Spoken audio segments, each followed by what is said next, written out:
La CIA est une enfant bâtarde venue au monde infirme. Elle n'a jamais surmonté le traumatisme de sa naissance.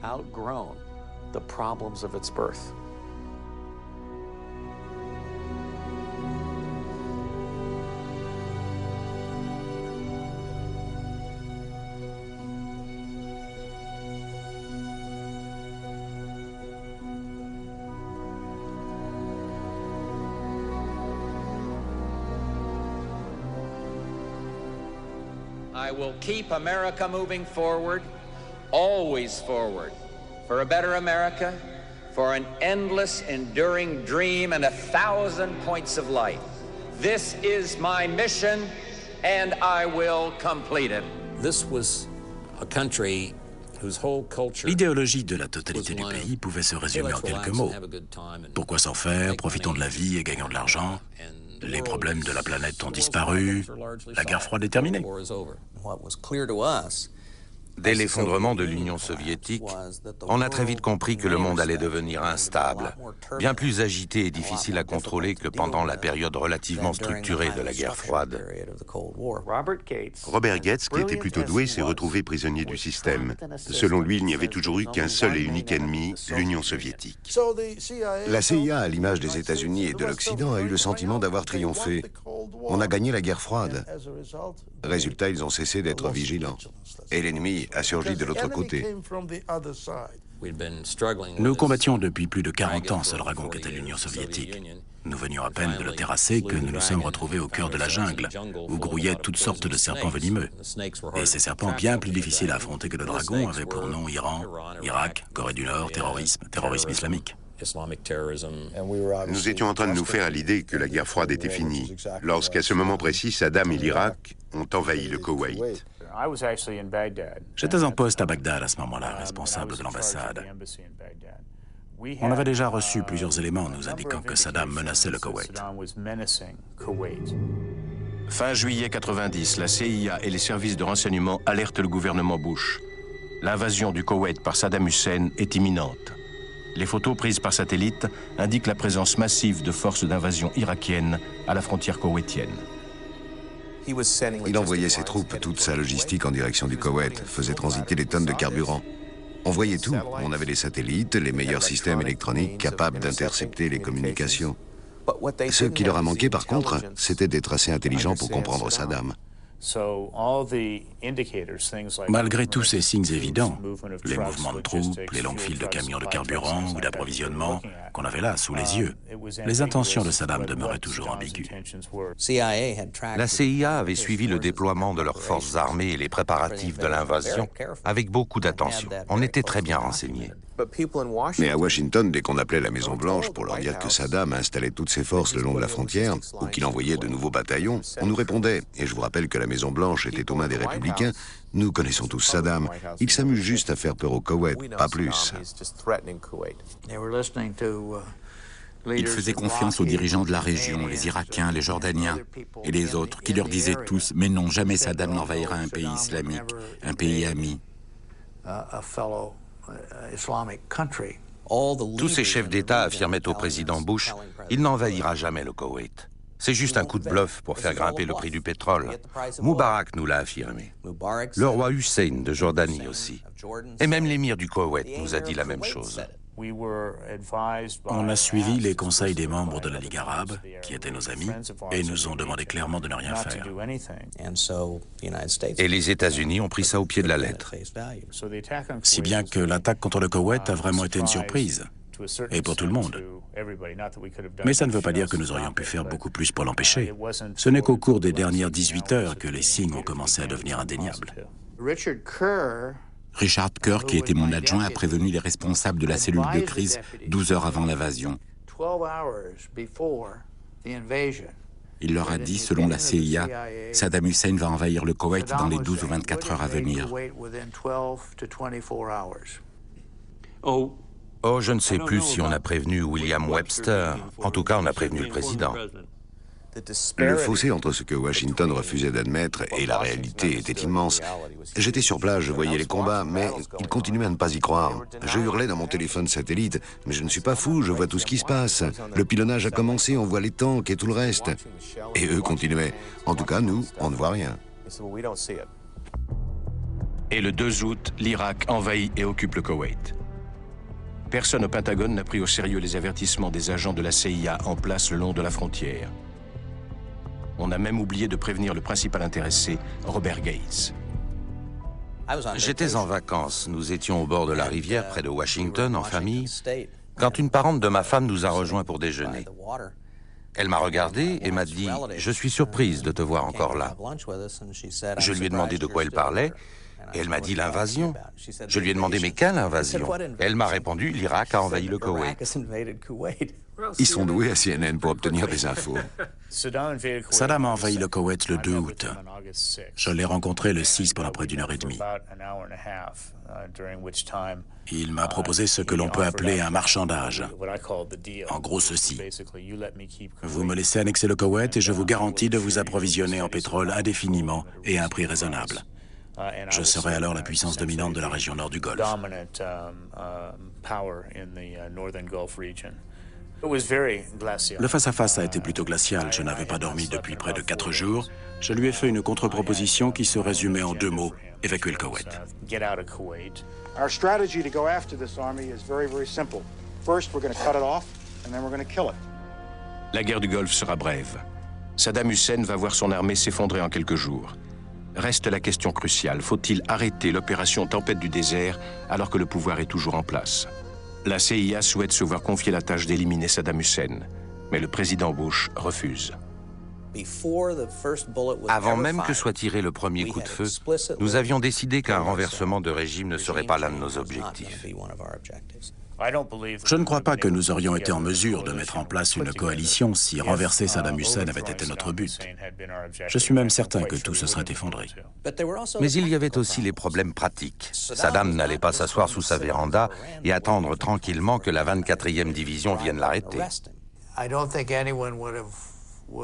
Personne n'aurait versé la moindre larme si Saddam Hussein avait été tué en même temps que les nombreux soldats qui ont péri dans cette guerre.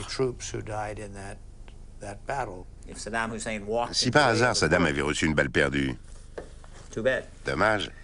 Mais il y a des limites très strictes à ce qu'il pouvait faire pour provoquer la mort d'un chef d'État étranger. Chaque soir, nous allumions une chandelle en priant pour que Saddam soit dans l'un des bunkers que nous bombardions. Tout en sachant très bien qu'il dormait sûrement dans une école, un hôpital ou une mosquée, lieu qu'il savait que nous n'allions pas bombarder. Et ils n'ont jamais réussi à le trouver. En janvier 1993, Bill Clinton s'installe dans le bureau ovale présidentiel. Il a remporté les élections contre George Bush, qui ne fera pas un second mandat. My fellow Americans, I want to build a bridge to the 21st century that makes sure we are still the nation with the world's strongest defense, that our foreign policy still advances the values of our American community and the community of nations. Bill Clinton va très vite manifester son désintérêt pour les services de renseignement.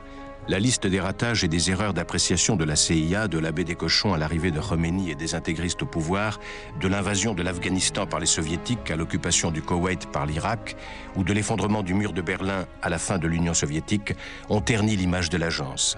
Clinton, qui commence à trouver la liste un peu longue, renvoie tous les conseillers de la CIA installés à la Maison-Blanche. Lorsque Clinton a été élu, la CIA a immédiatement envoyé 2 de ses responsables pour le mettre au courant de nos dernières opérations aux 4 coins du monde. Clinton les a renvoyés.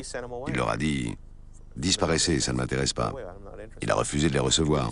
C'est lamentable, mais le pire, c'est qu'à la CIA, ça s'est su très vite. L'homme pour qui nous allions devoir travailler, le président, détestait ce que nous faisions et refusait même de lire nos rapports. Dès son entrée à la Maison-Blanche, Bill Clinton choisit un parfait inconnu, James Woolsey, pour prendre la direction de la CIA. Je n'avais jamais eu le moindre rapport avec la CIA ou l'espionnage avant de rejoindre Clinton dès le début de sa présidence. Le président m'a fait venir, mais on a à peine parlé du rôle de la CIA. Il préférait bavarder et comparer nos années de jeunesse dans l'Arkansas et l'Oklahoma, où nous avions grandi tous les deux.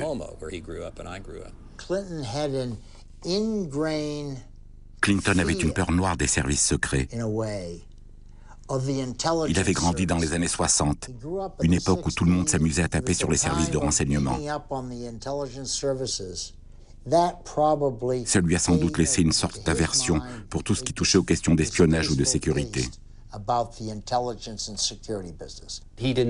Il n'a jamais vraiment compris ce que nous faisions et en quoi nous pouvions lui être utiles. D'autres présidents s'étaient passionnés pour le monde souterrain que représentaient les services secrets et les opérations clandestines.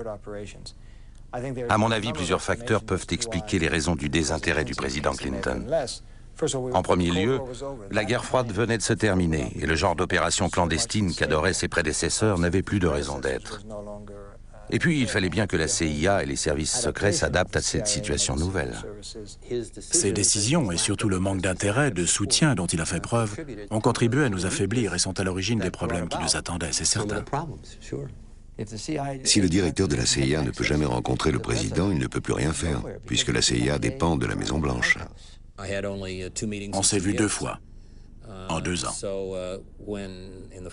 Si bien qu'à l'automne 1994, lorsque ce petit avion Cessna s'est écrasé sur la pelouse de la Maison-Blanche, la blague qui faisait mourir de rire l'équipe de Clinton était la suivante. « Tiens, c'est sûrement encore Woolsey qui essaye d'obtenir un rendez-vous avec le président. » Bon, cette plaisanterie ne m'a pas vraiment fait rire à l'époque, mais avec le temps, je me suis rendu compte qu'elle décrivait plutôt bien ce que je vivais. Le président n'avait aucune envie de m'écouter et tout ce qui touchait au service secret ne l'intéressait pas. Clinton ne rencontrait jamais Woolsey, ou presque. Il n'écoutait ni ses conseils, ni ceux de la CIA. Ça ne l'intéressait pas, il s'intéressait à autre chose. Clinton voulait connaître les potins, savoir par exemple avec qui couchait le président français. Il s'intéressait davantage aux liaisons extra-conjugales qu'à ce que nous faisions. Monica Lewinsky a vu Clinton plus souvent que Jim Woolsey. Parce que Woolsey avait toujours tort. Ces informations étaient toujours fausses. Clinton a cessé de lire les rapports secrets de la CIA. Il lui disait « Le New York Times est mieux informé que vous ». Demandez à Woolsey ce qu'il en pense. Je ne pense pas avoir échoué. J'ai juste eu du mal à établir une relation de travail normale avec le président. S'il avait voulu, il en aurait eu plusieurs fois l'occasion. J'ai passé mon temps à demander un rendez-vous. Je pense avoir été honnête. J'étais un peu naïf. Woolsey a surtout manqué d'autorité. Il n'a eu ni la personnalité ni la force de caractère qu'il fallait, et encore moins la perception de notre travail qui lui aurait permis d'aller voir Clinton et lui dire « Écoutez, des événements dramatiques se profilent à l'horizon et si vous les ignorez, vous pouvez dire adieu à la place qui pourrait être la vôtre dans l'histoire. » Si Woolsey a été méprisé, il en est le seul responsable. J'avais l'impression d'être l'éternel messager porteur de mauvaises nouvelles, le rabat-joie de service.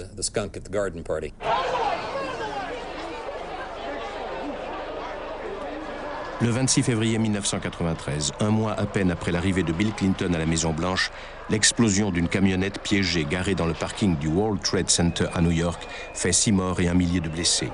Pour la première fois de leur histoire, les États-Unis sont attaqués par des terroristes sur leur propre territoire. La CIA et le FBI se rejettent la responsabilité des défaillances des services de renseignement. Le FBI n'est pas concerné si l'opération a été mise au point à l'étranger, qui est le domaine réservé de la CIA. De son côté, la CIA rappelle qu'il lui est interdit d'enquêter ou d'opérer sur le territoire des États-Unis. On aurait dû prendre ça comme une mise en garde, c'est évident. 15 000 Américains ont failli mourir dans cette première attaque contre un des bâtiments du World Trade Center. Seul le mauvais emplacement de la charge explosive les a sauvés. Ce premier attentat était un réel avertissement et on n'en a pas tenu compte. La guerre avait commencé depuis des années, mais personne ne voulait l'admettre. La première attaque contre le World Trade Center était un appel à la vigilance, mais personne n'y a prêté attention. Les extrémistes musulmans recrutaient à Washington depuis les années 70. Nous avons été naïfs en ce qui concerne la détermination de ces groupes à nous agresser mortellement. Nous aurions dû nous montrer beaucoup plus vigilants que nous l'avons été. Après le premier attentat contre le World Trade Center, ils ont saisi une pièce entière de documents en arabe concernant l'attentat, mais ils n'ont traduit aucun de ces papiers. Il n'y avait qu'une seule personne qui parlait arabe au bureau du FBI à New York. De toute façon, lui ne voulait pas le faire, et il n'avait pas d'argent pour faire ça à l'extérieur. Il n'avait pas envie de perdre son temps à traduire des documents. Il s'estimait trop important pour faire ça. Deuxièmement, il n'avait pas de quoi payer quelqu'un dans le privé pour les faire traduire. Et troisièmement, il ne considérait pas ces documents d'un grand intérêt. Le FBI a une tactique, la même depuis des années. Ils aiment bien surveiller et suivre des suspects pendant un long moment. Car plus ils les observent longtemps, plus ils en apprennent sur ce qu'ils préparent et plus ils ont de chances d'arrêter le maximum de gens. Alors ils préfèrent attendre encore.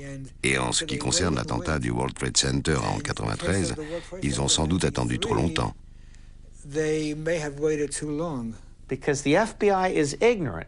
Parce que le FBI ne comprend rien et juge tout début d'information peu crédible, ce qui me paraît délirant, absolument stupéfiant. Et je ne dis pas ça pour blanchir la CIA, qui a complètement raté ses tentatives d'infiltration des réseaux terroristes à travers le monde. Mais dans l'affaire du World Trade Center, le FBI a tout fichu en l'air pour une seule raison. Ce sont des bureaucrates. Et parce que c'est une bureaucratie à la fois naïve et arrogante, ils n'ont rien pris au sérieux. Mais c'est surtout l'affaire Ames qui va accentuer la guerre que se livrent depuis des années la CIA et le FBI. Aldrich Ames, directeur du service de contre-espionnage de la CIA, est soupçonné d'avoir été une taupe des services secrets soviétiques depuis 1985. Ames serait responsable de l'élimination de 130 agents travaillant pour la CIA et de la mort de 10 autres exécutés par le KGB. Rick Ames était un raté. Il n'aurait jamais dû occuper ce poste, ni même jamais y accéder. Ils auraient dû l'arrêter plus tôt. Aldrich Ames était connu pour être un agent d'une rare incompétence et un alcoolique qui avait dépassé toutes les normes connues en matière d'alcoolisme. Et les services secrets ont trinqué avec lui. Ames était un alcoolique qui travaillait dans une agence d'alcooliques. Il l'avait mis à la tête du service de contre-espionnage soviétique. Un raté, un incompétent et un ivrogne étaient responsables du contre-espionnage soviétique. Inutile après ça de chercher les origines de la mort des services secrets. La sécurité interne de la CIA effectue une première enquête sans succès et l'affaire est classée sans suite. Le gouvernement américain, pour qui cette affaire d'espionnage est la plus grave de l'histoire des États-Unis, décide alors de confier l'enquête au FBI qui reprend le dossier et démasque Aldrich Ames quelques mois plus tard. C'est un camouflet pour la CIA et une victoire éclatante pour le FBI. Nous n'avons rien pu trouver et nous ne travaillions pas vraiment en collaboration étroite avec le FBI. Ils n'arrivaient strictement à rien, examinant les mêmes vieux papiers sans aboutir nulle part. Ils avaient besoin de faire un pas supplémentaire à l'enquête. Et le FBI, qui est le seul à avoir le droit d'enquêter sur des citoyens américains à l'intérieur du pays, a alors repris le dossier. Et ils ont fini par le coincer. Et le FBI s'est installé à l'intérieur de la CIA. Et cette sale affaire de contre-espionnage a fait de nous tous des suspects en puissance. Il est certain que les rapports entre la CIA et le FBI étaient devenus épouvantables, vraiment horribles. Ils ont pris pour prétexte l'affaire Ames et ont déclaré qu'il y avait des centaines de taupes russes à l'intérieur de la CIA et qu'ils allaient toutes les débusquer. Et ils ont investi la CIA. La CIA en a gravement souffert, gravement. Des dégâts irréversibles. Je pense que l'arrestation de Ames a sonné le glas, la mort de la CIA telle que je l'avais connue. À un moment où les gens disaient « Mais qui a encore besoin de la CIA ?» On était en 1994, la guerre froide était terminée, et personne n'avait jamais entendu parler de Ben Laden. En 1995, l'enquête sur l'attentat du World Trade Center conduit à l'organisation Al-Qaïda et à Oussama Ben Laden, un Saoudien né à Riyad. Surnommé le banquier de la guerre sainte, on estime sa fortune à 2 milliards de dollars. Le Washington Post rappelle les liens très étroits qui unissent toujours la famille royale d'Arabie Saoudite à Ben Laden et raconte comment il a été recruté, entraîné et armé par la CIA pendant la guerre d'Afghanistan.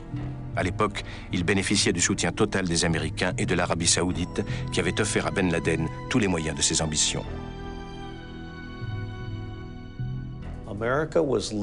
Pendant de longues années, les Américains ne se sont absolument pas rendus compte que la famille royale d'Arabie Saoudite finançait le terrorisme, en échange d'une certaine stabilité intérieure. Mais lorsque Clinton a quitté la présidence, il savait que de l'argent était versé à Ben Laden par la famille royale. Il en avait les preuves. Les deux partis, démocrates et républicains, ont décidé de tolérer un terrorisme d'État financé par un État parce que les Saoudiens possédaient le pétrole.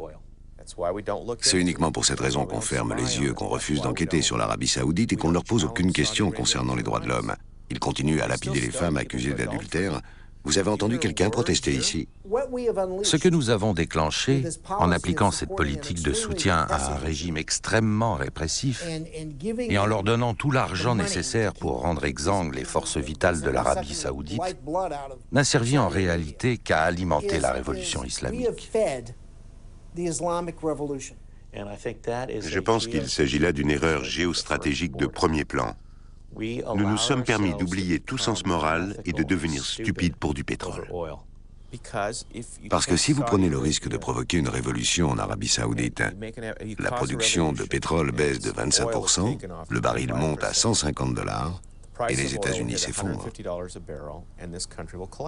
Nous sommes lâches face à la famille royale parce que nous sommes terrifiés à l'idée qu'ils puissent nous couper le pétrole.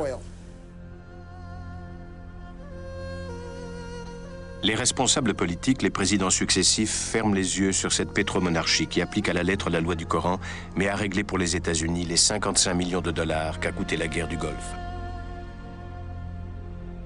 Les puissants groupes pétroliers américains se partagent les faveurs royales et un gâteau de 150 milliards de dollars par an. Plusieurs membres du conseil d'administration de la Saudi Aramco Company sont américains.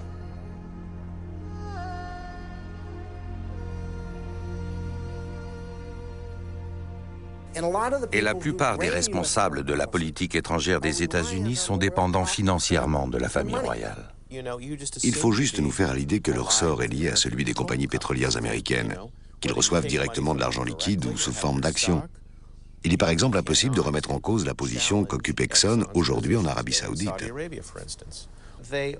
Ils achètent les politiciens, puis ils leur fournissent des informations afin que toutes les décisions soient prises en faveur de compagnies qui pillent le pays. Les diplomates, lorsqu'ils quittent leurs fonctions et prennent leur retraite, partent travailler pour l'Arabie Saoudite ou un autre pays du Golfe. Et si, en fin de carrière, ils choisissent de rejoindre les groupes pétroliers, il devrait leur être interdit, à mon avis, de partir en poste au Moyen-Orient. Si vous êtes un politicien connu et complaisant avec l'Arabie Saoudite, vous pouvez vous envoler pour Riyad et toucher $1 million pour faire une conférence. Quand Clinton dit quelque chose de sympathique sur l'Arabie Saoudite, n'oubliez pas qu'il est payé pour y donner des conférences. C'est comme ça que ça fonctionne. Ceux qui quittent la Maison-Blanche partent travailler pour des banques saoudiennes comme conseillers. Le poids de l'argent des entreprises, de l'argent du pétrole sur la politique étrangère américaine est énorme. C'est le cœur de tout ça. Les lobbies du pétrole, et je sais que c'est difficile à admettre, sont beaucoup plus puissants que la CIA. Il y a une hiérarchie ici à Washington. Si le pétrole est là, la CIA est là, bien en dessous. Vous avez ensuite le ministère des Affaires étrangères, puis les groupes de pression des compagnies, et ensuite les conseillers. Le pétrole, la Maison-Blanche, et enfin le Congrès.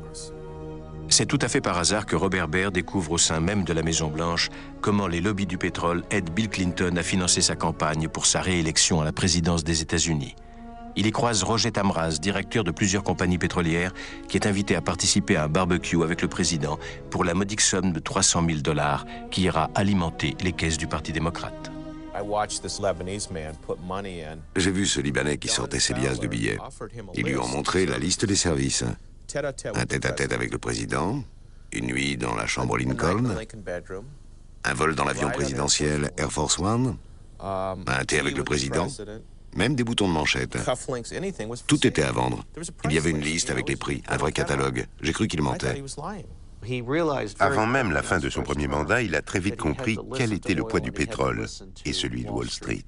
La seule chose que je me reproche, c'est d'avoir été assez stupide pour ne pas avoir compris plus tôt comment fonctionnait le système. J'ai commencé à envoyer des rapports sur le financement de la campagne. Or, il est interdit à la CIA d'espionner des Américains. Alors imaginez lorsqu'il s'agit du président des États-Unis. Je transmettais des informations sur le président à mon directeur. Ils étaient tout simplement horrifiés. Mais j'étais payé par la CIA pour dire la vérité et je n'allais pas arrêter. Je me fous complètement de la politique. Ce que je racontais était vrai. J'ai franchi le Rubicon lorsque j'ai commencé à rédiger des rapports sur le président des États-Unis. Ça ne s'était jamais fait à la CIA. Mais j'ai continué en étant conscient. J'ai décidé d'aller devant le Congrès pour leur raconter ce qui se passait, sans savoir comment tout ça fonctionnait. Mais il fallait que j'en parle avant à quelqu'un, à un ami qui travaillait au Congrès et qui, entre parenthèses, a été retrouvé plus tard mort dans une chambre de motel, la tête explosée, un fusil à ses côtés. Mais on en parlera une autre fois. Baer décide de mettre les pieds dans le plat et d'aller témoigner devant le Congrès pour décrire le poids des lobbies dans la vie politique américaine et l'élection présidentielle, et les méthodes assez peu orthodoxes employées par l'entourage de Bill Clinton. Le jour même où je suis allé témoigner sur le financement de la campagne devant le grand jury, mon appartement a été visité par des cambrioleurs. Mais rien n'a été volé. Les membres du grand jury n'ont même pas voulu aborder la question du financement de la campagne. Rien, pas un mot. Et chaque fois que j'essayais de dire quelque chose sur la manière dont fonctionnait le système, le procureur me coupait la parole en me menaçant d'un air condescendant. Il a demandé une interruption de séance et m'a fait venir pour me dire en tête-à-tête « Si vous revenez encore une fois, une seule sur le financement de la campagne électorale, le tribunal va vous expulser et nous allons vous envoyer en prison. » Le système était devenu fou, complètement dément. Dès qu'ils ont compris qu'ils n'arriveraient pas à me faire taire, ils ont déplacé l'enquête sur moi. C'était de la pure intimidation digne d'un État policier et dans les locaux même de la CIA. Ensuite, l'expert médical est arrivé et m'a dit « Vous avez besoin d'un examen psychiatrique. » Je lui ai répondu « Allez vous faire foutre, il n'en est pas question. Je ne passerai jamais d'examen psychiatrique. » On se serait cru sous Staline. Ils vous font passer un examen, vous confient à un psychiatre qui travaille sous leur contrôle et peuvent faire de vous tout ce qu'ils veulent. Ils peuvent vous interner à Sainte-Élisabeth, l'asile psychiatrique de Washington, vous licencier, vous renvoyer chez vous, décider n'importe quoi. Je leur ai dit, OK, on laisse tomber. Je savais que je n'avais rien à me reprocher. J'avais découvert de l'extérieur comment tout le système fonctionnait et j'ai brusquement compris que le moment était venu de partir. Robert Baer démissionne et se voit décerner la prestigieuse médaille qui couronne une carrière exemplaire au service de la CIA. Si la loi l'avait permis, la CIA aurait fait sauter ma maison, avec moi à l'intérieur. La CIA a localisé Ben Laden qui s'est installé au Soudan.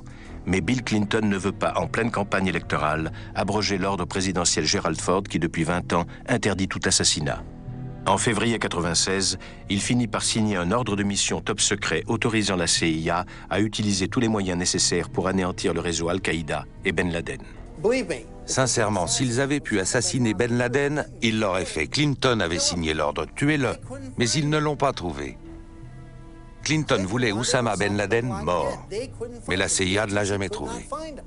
En mars 1996, un mois plus tard, le gouvernement de Khartoum, sous la pression de l'ONU, décide d'expulser Oussama Ben Laden et son armée secrète, forte de 10 000 hommes. Il propose aux Saoudiens de leur remettre Ben Laden, mais la famille royale refuse. Les Soudanais se tournent alors vers Bill Clinton et lui font la même offre. Les États-Unis et le gouvernement saoudien ont prévenu les Soudanais. Ils leur ont dit « Ben Laden nous pose un problème ». Et les Soudanais, qui tenaient beaucoup à améliorer leurs relations avec l'Arabie saoudite et les États-Unis, ont demandé « D'accord, qu'est-ce que vous voulez, qu'on vous l'envoie ?» Et les Saoudiens ont répondu « Nous ne voulons pas de lui ». Ils ne voulaient pas que Ben Laden revienne chez eux. Ils voulaient juste qu'il disparaisse. Les Soudanais ont proposé de remettre Ben Laden à l'Arabie saoudite pour qu'il le mette en prison. Ils ne pouvaient l'expulser d'un pays musulman que vers un autre pays musulman. C'est-à-dire qu'il se serait retrouvé en prison en février 1996. Les Soudanais essayaient désespérément de se racheter auprès des États-Unis. Les Soudanais ont alors dit au gouvernement américain « On va vous le donner ». Mais les Américains ont répondu « Surtout pas, on ne peut pas l'inculper. On ne peut l'accuser d'aucun crime, on ne peut pas le prendre ». Ça s'est passé exactement comme ça. Il aurait fallu avoir des accusations précises, un motif d'inculpation, une plainte ou un mandat d'arrêt. Et je me souviens qu'en 1996, nous ne disposions d'aucune preuve pour pouvoir le ramener aux États-Unis afin de le poursuivre en justice. Et les États-Unis n'ont exercé aucune pression sur l'Arabie saoudite pour qu'elle prenne Ben Laden. Je sais exactement où et quand les rencontres ont eu lieu. Ils ont même précisé, si prendre Ben Laden vous pose des problèmes, ne le faites pas. Je suis parfaitement au courant de la correspondance échangée à ce moment-là.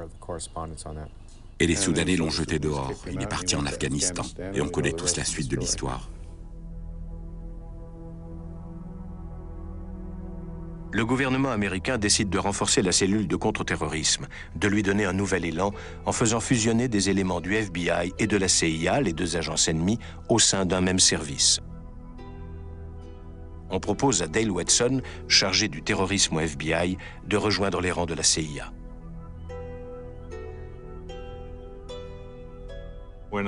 Quand j'ai demandé en quoi consistait le travail, il m'a dit « Nous avons besoin de quelqu'un pour rejoindre la CIA ». J'ai alors répondu « Je tiens à vous signaler que je ne connais pas ces gens-là, que je ne les aime pas et que je ne veux pas aller là-bas. » Mais il a insisté « Vous irez quand même. » On m'a en quelque sorte forcé à y aller. Nous avons même plaisanté sur ce que nous avions qualifié plus tard de programme d'échange d'otages. Des agents du FBI étaient forcés d'aller à la CIA. Et au même moment, 2 types de la CIA avaient été convoqués et s'étaient entendus dire « L'un de vous deux va partir au FBI ». Ils avaient répondu « Et je sais que c'est vrai. Nous n'aimons pas ces gens. Nous ne les connaissons pas. Nous ne voulons pas aller là-bas. » Parce que le FBI est nul en contre-espionnage. Sa mission la plus importante consistait à détruire la CIA. Ils prennent les agents et les officiers de la CIA pour des tirs au flanc, pour des babouins, ou je ne sais quoi. Et c'est ainsi qu'a débuté la coopération entre la CIA, le FBI et le contre-terrorisme. En août 1998, 2 attentats contre les ambassades américaines de Tanzanie et du Kenya font 224 morts, dont 12 Américains, et plusieurs centaines de blessés. Ben Laden est devenu l'ennemi public numéro 1 et sa tête est mise à prix. Malgré un budget annuel de plusieurs milliards de dollars, la CIA n'a su prévoir aucun de ces attentats, et encore moins celui qui, en octobre 2000, un mois avant les élections présidentielles, a lieu au Yémen. 17 marins américains sont tués et 26 blessés dans l'attentat suicide contre l'USS Cole dans le port d'Aden. L'administration Clinton a choisi de considérer ça comme des attaques mineures, qui ne nécessitaient pas de réaction majeure. Ces choses se passaient là-bas, à l'étranger, pas ici, pas dans notre pays. Il y avait donc une politique lamentable qui consistait à dire « D'accord, vous pouvez tuer des Américains, mais n'en tuez pas trop et faites-le à l'étranger. » J'espère que l'histoire révélera un jour l'incapacité du gouvernement Clinton à vraiment s'attaquer au problème du terrorisme et du contre-terrorisme. Aux élections présidentielles de 2000, George Bush Jr., gouverneur du Texas, va, contre toute attente, remporter de justesse la course à la Maison-Blanche. 8 ans après son père, il accède au pouvoir. Son rival, le vice-président Gore, s'est incliné devant le choix des urnes pour ne pas jeter le discrédit sur le système électoral américain.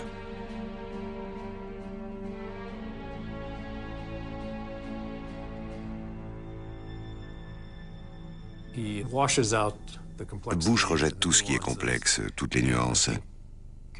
Et il a fini par convaincre les gens d'ici et d'autres à l'étranger qu'il est mal renseigné. Je ne crois pas qu'il ait l'expérience nécessaire en politique étrangère pour assumer cette charge tout seul, ni qu'il en ait la capacité intellectuelle. Son inexpérience, et je dirais son manque de sérieux face à la complexité de la politique étrangère, le pousse à tout simplifier.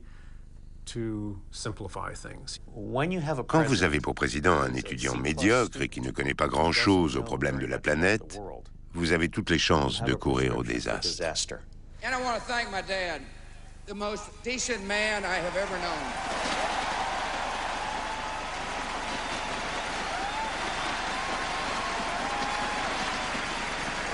All my life, I have been amazed that a gentle soul could be so strong. Dad, I am proud to be your son. George Bush père, avant de devenir directeur de la CIA puis président des États-Unis, avait créé en 1960 la Zapata Company, une société pétrolière minuscule, mais qui avait obtenu le droit d'exploiter des zones de forage au Koweït. La fortune de George Bush père était faite. Son fils avait suivi ses conseils et fondé en 1979 sa propre compagnie pétrolière au Texas, l'Arbusto Energy, dont la gestion fut catastrophique et qui fut sauvée de la faillite par Salim Ben Laden, le demi-frère d'Oussama, qui racheta au prix fort une grande partie des actions. La famille Ben Laden était déjà propriétaire de l'aéroport de Houston, au Texas. Avant d'être élu gouverneur, George Bush Jr. recevait du groupe pétrolier Arken Energy 120 000 $ par an au titre de consultant. Le quart de la compagnie appartenait à des Saoudiens et l'avocat de la société était le cabinet James Baker, l'ancien secrétaire d'État de Bush père. Écoutez, George Bush, Bush père, l'ancien président, a dit clairement que notre intérêt stratégique était de faire la guerre contre Saddam. Qu'est-ce que cela signifie? Le seul intérêt stratégique que nous avons dans le Golfe est le pétrole. Le secrétaire d'État Baker l'a dit. Ça tient en un seul mot, pétrole. George W. Bush a fini par faire fortune en vendant la totalité de ses actions pour $1 milliard. 2 mois plus tard, l'Irak envahissait le Koweït. L'enquête ouverte pour rechercher s'il y avait eu délit d'initié de la part de son père, alors président des États-Unis, s'était soldée par un non-lieu. Vous avez le président des États-Unis, son père, l'ancien président, et le vice-président des États-Unis qui tous ont fait fortune en faisant des affaires dans le milieu du pétrole uniquement grâce à leurs relations avec la famille royale. Les gens ne savent pas que le gouvernement auquel ils font confiance pour endiguer le crime est en fait étroitement associé aux criminels. Je peux vous assurer qu'il n'y aurait jamais eu de négociation avec les talibans si Unical et Enron ne l'avaient pas exigé et s'ils n'avaient pas largement financé la campagne électorale de Bush. En découvrant la façon dont ce gouvernement se comporte, je finis par regretter la période Clinton. Ces gens sont fous. La famille Bush entretient de solides relations avec des criminels. Dick Cheney aussi a des liens avec des criminels. C'est une véritable mafia. En 1989, George Bush Jr. siégeait au conseil de direction du groupe Carlyle, poste qu'il conservera jusqu'en 1994 sans jamais déclarer ses revenus. Cette gigantesque entreprise travaille surtout avec le secteur de la défense, missiles, avions, chars, 16 milliards $ d'actifs. George Bush père est toujours un des piliers de Carlyle. Le conseil d'administration est constitué d'un réseau d'hommes de pouvoir de premier plan capables d'influer sur tous les décideurs politiques. Chacun des partenaires détient un capital de 200 millions $. Le groupe Carlyle est dirigé par Frank Carlucci, ancien directeur adjoint de la CIA et ministre de la Défense de Reagan. Au lendemain de son élection, George Bush Jr. signait avec le groupe Carlyle un contrat d'armement de 12 milliards $ portant sur un nouveau système d'artillerie contre l'avis de tous les experts du Pentagone qui le jugeaient totalement inadapté. Le groupe Carlyle a probablement un accès direct à tout ce que la CIA sait sur le reste du monde. Pas de compte à rendre, pas d'actionnaire. Ça sert de couverture à un service de renseignement très efficace. Quand vous êtes en face de Carlucci, vous êtes au cœur du pouvoir américain. Carlucci peut appeler qui il veut à la CIA et lui parler d'égal à égal. Sa femme, Marsha, travaillait dans un grand cabinet de comptables. Son travail consistait à dissimuler le budget secret de la CIA à l'intérieur du budget du département de la Défense. Tout se passait en famille. Il y a de nombreuses accusations concernant notre soi-disant entreprise politique, mais personne ne peut citer le moindre exemple de pression politique dans lequel nous serions impliqués, ni une quelconque occasion où nous aurions tenté d'user de notre influence. Nous ne cherchons pas à exercer d'influence politique, nous achetons et vendons les entreprises, c'est de cette façon que nous gagnons notre argent. Ils procèdent à des opérations secrètes. Ils blanchissent de l'argent sale par l'intermédiaire du groupe Carlyle. George Bush est associé à l'affaire. Même Colin Powell en fait partie. Jim Baker, John Major, Arthur Leavitt, oui, ce sont tous des personnalités connues de premier plan. Mais ces gens sont doués pour les affaires et ils font donc des affaires. Et je trouve qu'il serait intéressant que le public regarde un peu plus près d'où vient leur argent. Le groupe Carlyle est très implanté en Arabie Saoudite, bien sûr, et on estime que la famille Ben Laden, par exemple, était investisseur dans un des fonds Carlyle à Londres. Donc des liens très forts, et ça a été l'une des courroies de transmission, sans doute, de cette relation privilégiée qui a pu se nouer entre les États-Unis et l'Arabie Saoudite, en particulier avec la famille Bush. Il s'agissait d'un très modeste investissement, 1 ou 2 millions $, je crois. Nous avons récupéré nos fonds et nous avons bien sûr cessé de faire des affaires avec Ben Laden, évidemment. Dès son entrée à la Maison-Blanche, George W. Bush est alerté par la CIA.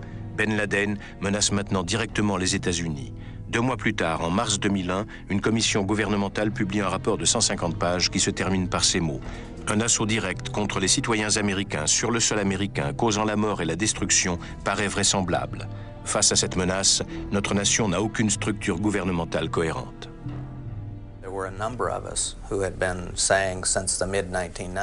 Nous étions plusieurs à dire depuis le milieu des années 90 que des terroristes allaient très vraisemblablement utiliser des armes de destruction massive sur le sol des États-Unis et qu'il fallait nous y préparer. Plusieurs commissions avaient souligné qu'une attaque terroriste de grande envergure, effroyable, allait se produire. C'était pratiquement inévitable. La CIA hurlait « Les États-Unis vont être attaqués sur leur territoire ».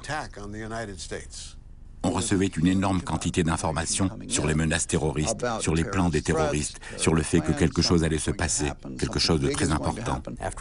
Après tout, et sans parler de l'attentat contre le World Trade Center en 1993, on pensait qu'il allait y avoir d'autres attaques à New York. Il y a eu ce complot qui consistait à faire tomber 12 avions de ligne en 1995, un autre au même moment qui prévoyait de faire s'écraser un avion sur le siège de la CIA, et l'attaque prévue contre l'aéroport de Los Angeles à la veille de l'an 2000. Il y avait eu ce plan qui consistait à s'attaquer au siège de la CIA, à Langley, et bien sûr toutes ces menaces lancées régulièrement contre la Maison-Blanche et le Capitole. Quelqu'un va arriver au volant d'un véhicule et tenter une action. Nous étions absolument persuadés que l'Amérique allait être attaquée. Nous mesurions la gravité de la situation et nous nous sommes préparés contre cela. Malheureusement, tous les politiciens qui nous approuvaient d'un air entendu n'ont rien fait. Tout le pays était en fait en léthargie. Malgré les menaces de plus en plus précises, le combat que se livrent la CIA et le FBI ne cesse pas. Les rivalités et la rétention d'informations continuent. Le chef du FBI prévient ses agents. On ne partage aucune information avec la CIA. Apparemment, plusieurs erreurs ont été commises, comme le manque d'échange d'informations entre les services et le reste. Il ne s'agissait pas de garder les informations secrètes. Nous n'avions pas les moyens nécessaires pour les transmettre à la CIA. Ils ne communiquent pas entre eux, leurs ordinateurs ne sont pas reliés les uns aux autres, leurs agents ne s'entraînent pas ensemble, ils refusent de travailler ensemble. Lorsqu'ils recueillent des renseignements, chaque service a tendance à les garder pour soi. Ils ne se font jamais confiance. Il ne s'agit pas de se battre. Chaque agence a une mission différente, une mentalité différente. C'était la guerre, mais une guerre qui s'est étendue à tout le domaine du contre-espionnage. En février 2001, Israël avertit la CIA. Des terroristes vont pirater un ou des avions de ligne et s'en servir comme arme. Le roi Abdallah de Jordanie, le président Moubarak, puis le chancelier Gerhard Schröder transmettent au Pentagone la même information. Une attaque aura lieu prochainement sur le sol américain, dans laquelle des avions seraient impliqués. Depuis des années, des extrémistes islamiques s'entraînaient à détourner un avion de ligne sur un vieil appareil cloué au sol que nous pouvions observer sur nos photos satellites. Ils s'entraînaient par petits groupes de 4 ou 5 à prendre le contrôle de l'avion en utilisant de tout petits couteaux. En 1998, j'ai envoyé à la CIA un email sur Khaled Sheikh Mohammed à propos des détournements d'avions et des faux noms qu'il utilisait lorsqu'il voyageait en Europe. Je n'ai jamais eu de réponse. Plusieurs personnes originaires de pays arabes prenaient des cours de pilotage, mais avouaient qu'apprendre à atterrir ne les intéressait pas. Des détails qui auraient mérité un supplément d'enquête. Vous pouvez imaginer un type censé apprendre à piloter un avion et disant à son instructeur « Je voudrais juste savoir comment on fait pour tourner à gauche et à droite ». Franchement. On a reçu plusieurs indices qui n'ont pas été examinés sérieusement. Un jeune homme a débarqué dans le bureau du FBI à Newark, dans le New Jersey, 1 an avant le 11 septembre et a prévenu le FBI. Il avait eu connaissance d'un projet. Des avions allaient être utilisés pour percuter le World Trade Center. Le FBI n'a pu vérifier aucun élément de cette histoire. Mais au lieu de la prendre au sérieux, d'essayer de comprendre ce qu'ils ignoraient, de découvrir ce que la CIA ne voulait pas leur dire, ils n'en ont pas tenu compte. Ils ont dû penser que ces pirates de l'air envisageaient un banal détournement d'avion avec prise d'otages et revendications. Ils ne savaient probablement pas qu'ils prévoyaient d'utiliser l'avion comme une bombe, un missile. Ils ont donc préféré attendre et attendre encore, jusqu'à ce qu'il soit trop tard. C'est exactement comme pour les informations sur Zakaria Moussaoui. Le 24 août, les services secrets français, la DST, ont remis un document aux représentants du FBI à Paris qui prouvait que Moussaoui avait des liens avec Al-Qaïda. Les informations transmises, on le sait aujourd'hui, étaient quand même relativement précises, et notamment sur le fait que Moussaoui s'était entraîné en Afghanistan, dans tel camp, contrôlé par Ben Laden. On savait également qu'il avait été en relation en Europe avec des dirigeants ou des membres d'Al-Qaïda, qu'on avait nommés, qu'on avait désignés aux États-Unis. Vous pouvez croire que ce document n'est jamais parvenu aux agents du FBI de Minneapolis où Moussaoui se trouvait? Ils ont non seulement empêché les informations recueillies de remonter à la direction du FBI, mais la direction elle-même refusait de leur transmettre leurs propres informations. Le responsable du FBI à Minneapolis est une sorte de prince, un petit roi, un baron. Et il ne fait parvenir au siège de Washington que ce qu'il veut bien transmettre. Le FBI a jugé à un moment ou à un autre que les éléments transmis par les Français sur Moussaoui étaient insuffisants pour diligenter des enquêtes supplémentaires et notamment des écoutes téléphoniques. Les Français ont fait passer l'information aux États-Unis, mais les Américains ont répondu « c'est sans intérêt ». Ils n'ont pas mis son téléphone sur écoute, ni fouillé dans son ordinateur. Ils n'écoutent jamais. Tout le monde se lamente, c'est la faute du FBI, c'est la faute de la CIA. Mais quand vous avez toute l'équipe du président qui vous dit « évitez de creuser un peu trop, on ne veut pas savoir ce qu'il y a en dessous, on ne veut pas d'ennui, on ne veut pas en entendre parler, les Saoudiens sont nos amis », qu'est-ce que vous voulez que les agents de service de renseignement fassent? L'erreur majeure, la vraie erreur, a été de ne pas avoir autorisé la CIA à pouvoir aller enquêter à l'intérieur de l'Arabie saoudite. On nous a dit « les Saoudiens sont nos amis et on n'espionne pas ses amis ». Le roi avait fait passer le message « je ne veux pas savoir ». Je parle du roi George W. Bush ou du conseiller du roi, Dick Cheney. Mais en vérité, ils n'ont pas laissé nos services de renseignement faire leur travail. Peut-être, je dis bien peut-être, que s'ils avaient laissé la CIA faire son boulot correctement, nous aurions pu empêcher le 11 septembre. Robert Baer, 5 ans après avoir claqué la porte de la CIA, décide à titre personnel de reprendre contact avec les groupes qui l'infiltraient et recueillir des informations sur l'opération qui se prépare. J'étais devenu proche d'un groupe de dissidents dans le Golfe qui était au courant de ces plans. Quand j'ai démissionné, et non pas pris ma retraite, je suis parti à Beyrouth. Et une fois sur place, ces gens m'ont averti. Khaled Sheikh Mohammed se prépare à détourner des avions. C'était l'ancienne cellule de Ramsey Youssef, qui avait déjà fait sauter le World Trade Center. Dès le mois d'août 2001, il prévient le président. Nous allons avoir une attaque terroriste à l'intérieur des États-Unis. Je savais que la CIA ne m'écouterait pas. Ils avaient décidé que rien ne se passerait. C'est comme ça qu'ils fonctionnent. Ce sont des bureaucrates. Ils refusent d'écouter quelqu'un qui vient de l'extérieur. Nous aurions dû examiner sérieusement tous ces documents et comprendre qu'ils recommenceraient, mais cette fois avec un plan de plus grande envergure. Que ce soit la faute du FBI ou celle de la CIA, vous pouvez accuser qui vous voulez. Ce qui est sûr, c'est que rien n'a été fait correctement dans ce centre. Vous savez, donner tous les moyens à des incapables, c'est comme verser de l'huile sur le feu. C'est ce qui s'est passé. Tout le monde en parle comme d'une opération extraordinaire. Mon Dieu, ces gens sont des génies, une telle complexité. C'est complètement absurde. Ça a été fait par une poignée de fous. Mais nous ne pouvions pas imaginer qu'ils en seraient capables, qu'autant de gens étaient prêts à se suicider, à mettre sur pied une telle structure. Nous sommes complètement passés à côté.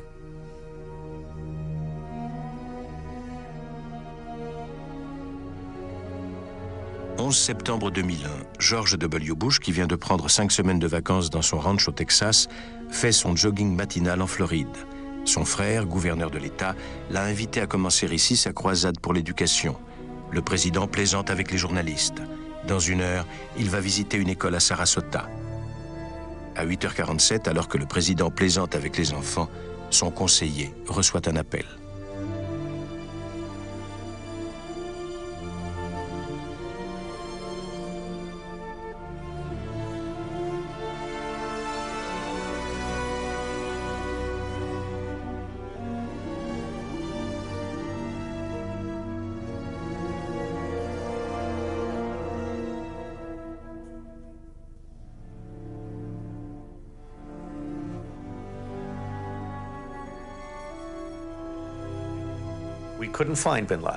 On n'a jamais réussi à trouver Ben Laden.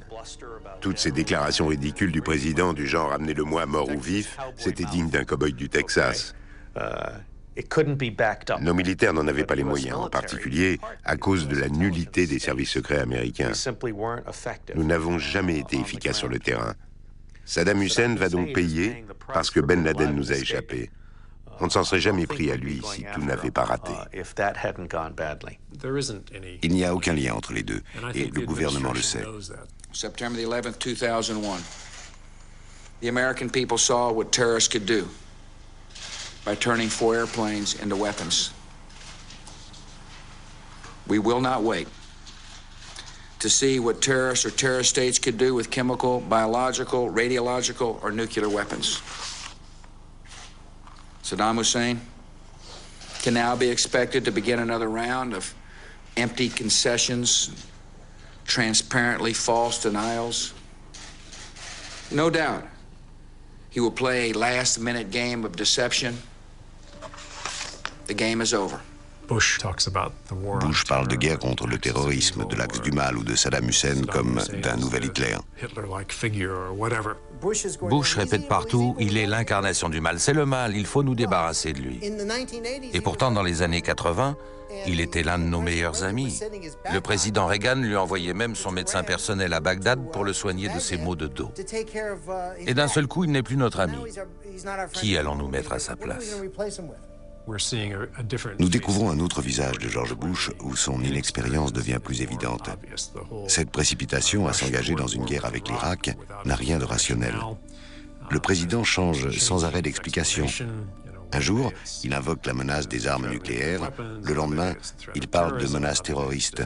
Le jour suivant, il s'agit de défendre les Nations Unies. Et le jour d'après, il affirme que l'Irak va nous attaquer si nous n'agissons pas. Je pense qu'il est, je dirais, manipulé par certains de ses conseillers. Il est aux mains d'un groupe d'extrême droite. Ce groupe est d'ailleurs si extrémiste qu'il met désormais en avant ses propres analyses et les substitue à celles de la CIA. Ces gens le nourrissent au sens propre du terme et lui font avaler ce qu'ils veulent, au lieu de lui fournir les informations dont il a besoin en tant que président. Ils pensent que si les États-Unis renversent le régime de Saddam pour le remplacer par un régime ami et s'installent plus ou moins officiellement en Irak, où les réserves de pétrole sont gigantesques, les Américains disposeront alors d'un deuxième allié puissant. Il y aura Israël d'un côté et l'Irak de l'autre. Un Irak placé sous contrôle américain permettrait de surveiller l'Iran et surtout de faire perdre de son importance à l'Arabie saoudite. Vous pourriez aussi ajouter la Turquie à la liste des pays amis. Israël, la Turquie et l'Irak devenus pro-américains. Et une fois cet objectif accompli, ils diront: qui a encore besoin du reste du Moyen-Orient? Qui a encore besoin des Saoudiens? Ils n'ont plus aucune importance. Est-ce que nous allons occuper l'Irak pendant 30 ans? Est-ce que nous allons devenir un pays du Moyen-Orient? Ou peut-être un nouveau membre de l'OPEP? Je pense qu'il y a un risque pour qu'il nous entraîne sur un terrain terriblement dangereux, sans avoir pris la peine d'expliquer en quoi il est nécessaire pour les États-Unis d'entrer en guerre aujourd'hui. Qui va nous arrêter? Qui peut nous arrêter?